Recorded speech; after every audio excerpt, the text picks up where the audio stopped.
माणसाच्या आयुष्यामध्ये मरण हे अटळ आहे. एकदा माणूस मेला की जिवंत होत नाही आणि त्याला कितीही प्रयत्न करा तो मेला, विषय संपला. पण मित्रांनो, आपल्या वारकरी संप्रदायामध्ये एक अशी क्रांती झाली की मेलेला माणूस जिवंत झाला आणि ही क्रांती केली आळंदीच्या संत ज्ञानेश्वर महाराजांनी. ज्ञानेश्वर महाराजांनी मेलेल्या माणसाला जिवंत केलं आणि जिवंत करून त्याच्याकडून एक महान असं कार्य करून घेतलं. बरं, मेलेला माणूस जिवंत होतो का याच्यावर तुमचा विश्वास नाही, पण 12व्या शतकामध्ये ज्ञानेश्वर महाराजांनी मेलेला माणूस जिवंत केला. तो कशा प्रकारे जिवंत केला, नेमका तो माणूस कोण होता, ही सगळी माहिती तुम्हाला मी आजच्या व्हिडिओच्या माध्यमातून देणार आहे. फक्त व्हिडिओ शेवटपर्यंत बघा. नमस्कार मित्रांनो, मी एकनाथ महाराज भांबळे नाथवाच्या यूट्यूब चॅनलमध्ये मी आपलं मनापासून स्वागत करतो. मित्रांनो, एकदा माणूस मेल्यावरती तो जिवंत होत नाही हे सगळे लोक सांगतात, परंतु आमच्या संत ज्ञानेश्वर महाराजांनी मेलेला माणूस जिवंत केला. तो कशा प्रकारे केला हे सगळं सांगतो. फक्त व्हिडिओ शेवटपर्यंत बघा आणि जर व्हिडिओ आवडला असेल तर आमच्या यूट्यूब चॅनलला एकदा सबस्क्राईब नक्की करून घ्या. तर मित्रांनो, ज्या टायमाला ज्ञानेश्वर महाराज तीर्थयात्रा करत होते, त्यांच्यासोबत त्यांची बहीण मुक्ताबाई, त्यांचे मोठे भाऊ निवृत्तीनाथ, सोपान काका आणि त्यांचा संपूर्ण शिष्य परिवार सोबत होता.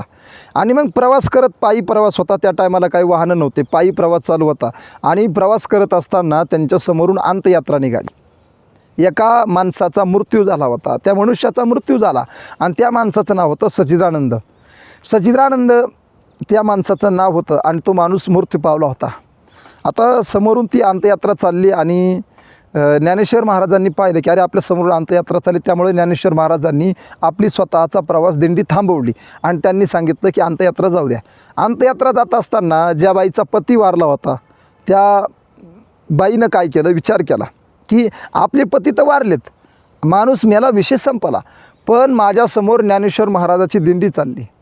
माझे पती वारलेत, माझ्या पतीचं निधन झालं आहे, तो विषय संपला आहे, पण ज्ञानेश्वर महाराज माझ्या समोरून जात आहेत. मी जर माझ्या पतीच्या अंत्ययात्रेसोबत गेले तर ज्ञानेश्वर महाराजाचं दर्शन घेऊन जायला काय हरकत आहे.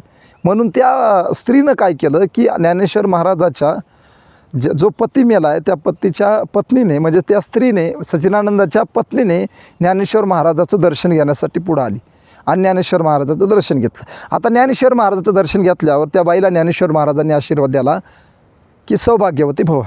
आता तिनं विचार केला की सौभाग्यवती भव म्हणजे काय, तर सवाशीन राहा, पतिव्रता राहा, असं त्याचा अर्थ होतो. ती ज्ञानेश्वर महाराजांना म्हणली, महाराज तुम्ही मला आशीर्वाद द्याला तो जरा चुकीचा वाटत नाही का. तर ज्ञानेश्वर महाराज म्हणले, मी दिलेला आशीर्वाद चुकीचा असू शकत नाही. तर ती म्हणली, कसं काय. म्हणले, मी जो आशीर्वाद देतो तो माझे श्री, म्हणजे नामा म्हणे केशवराजा केला निमत चालावी माझा, म्हणजे मी जे काय करतो ते 100% खरं असतं आणि ते होणारच. पण ती म्हणली, महाराज तुमच्या समोरून जी अंत्ययात्रा जाते ना, ती स्त्री ज्ञानेश्वर महाराजाला म्हणली, तुमच्या समोरून जी अंत्ययात्रा जाते ती अंत्ययात्रा माझ्या पतीची आणि माझ्या पतीचं निधन झालं आहे, माझा पती मृत्यू पावला आहे. माझ्या पतीच्या अंत्ययात्रेला जात असताना मी तुमचं दर्शन घेतलं आहे आणि तुम्ही मला सौभाग्यवती भव असा आशीर्वाद दिला आहे. आता हे आशीर्वाद खरा करून दाखवा. त्या टायमाला ज्ञानेश्वर महाराजांनी सांगितलं, तुझ्या पतीचं नाव काय. तर त्या टायमाला त्या स्त्रीनं सांगितलं, माझ्या पतीचं नाव सच्चिदानंद आहे. तर ज्ञानेश्वर महाराज म्हणले, सच्चिदानंद म्हणजे काय. तर सत म्हणजे सत्य, चित म्हणजे काय, टिकणारा, आणि आनंद म्हणजे काय, दुःखी नसणारा. मग जर सत्य टिकणारा असं जर असेल तर तो मरणार कसा. तर ज्ञानेश्वर महाराजांनी सांगितलं, तुझा पती मरू शकत नाही. ती म्हणली, महाराज जरा विचार करून बोला, अहो मेलेला माणूस उठत नाही, जिवंत कसा काय होईल. त्या टायमाला ज्ञानेश्वर महाराजांनी सांगितलं, तुझ्या पतीला जिवंत करण्याची जबाबदारी माझी. मग ती अंत्ययात्रा ज्ञानेश्वर महाराजांच्या जवळ आली आणि ज्ञानेश्वर महाराजांनी त्या मेलेल्या माणसाच्या डोक्यावरती हात ठेवला आणि त्या माणसाला सांगितलं, बाळा उठ, तुला फार मोठं कार्य करायचं आहे. त्या टायमाला जसा झोपेतून एखादा माणूस उठून बसावा तसा तो माणूस उठून बसला आणि त्या माणसाचं नाव होतं सच्चिदानंद. ह्या माणसानं झोपेतून उठावा तसा उठला आणि त्या ज्ञानेश्वर महाराजांचे पाय धरले आणि ज्ञानेश्वर महाराजांची पाय धरल्या होते. ज्ञानेश्वर महाराजांना सांगू लागला, महाराज तुम्ही मला जिवंत केलं आहे, आता मी घरी जाणार नाही, आता मी तुमची सेवा करणार, तुम्ही म्हणताल ते काम मी करणार, आता मला घरी जायचं नाही, मला कुटुंबाचा त्याग करायचा आहे. आणि मग ज्ञानेश्वर महाराजांनी सांगितलं, तुला घरी जायचं नसेल तर मी सांगेल ते काम कर, उरले ते हरी तुम्हा समर्पण. ज्ञानेश्वर महाराजाला सांगितलं, महाराज मी इथून पुढं तुम्ही म्हणताल ते काम करायला तयार आहे. त्या टायमाला ज्ञानेश्वर महाराजांनी त्याला सांगितलं की तू काय कर, मी जो सांगेल तो ग्रंथ लिही. तर ज्ञानेश्वर महाराजांनी ज्ञानेश्वरी सांगायला सुरुवात केली आणि ज्ञानेश्वरी सांगत असताना सच्चिदानंद महाराजांनी ती लिहून काढायला सुरुवात केली. ज्ञानेश्वरीच्या शेवटच्या अध्यायामध्ये उल्लेख आला आहे, सचिदानंद बाबा आदरे लेखको झाला.